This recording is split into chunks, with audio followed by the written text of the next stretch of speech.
కూడా త్వరితగతిన పరిష్కారం చేస్తాం. ఏదైతే పీజీసీఎల్ దగ్గర ఆ టవర్ ఎరెక్షన్స్ ఏవైతే ఉన్నాయో దానికి ల్యాండ్ అక్విజిషన్లో కొన్ని ఇబ్బందులు ఉన్నాయి, తలెత్తున్నాయి. కాంట్రాక్టరు, ఇంజనీర్లని, అదే రంగా రెవెన్యూ అథారిటీస్ని సమన్వయం చేసుకుని మీటింగ్ పెట్టుకున్నాం. సమన్వయ మీటింగ్ ఉదయం దాంట్లో కొంచెం ఒక నిర్ణయం తీసుకున్నాం.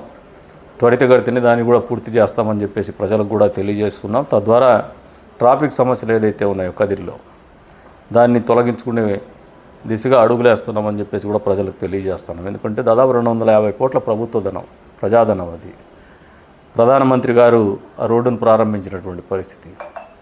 మనం ఇంకో 1 గంటలో అయితే కంప్లీట్ చేయగలిగినాం. ఈ ప్రభుత్వం వచ్చిన తర్వాత చంద్రబాబు దాదాపు కదిరికి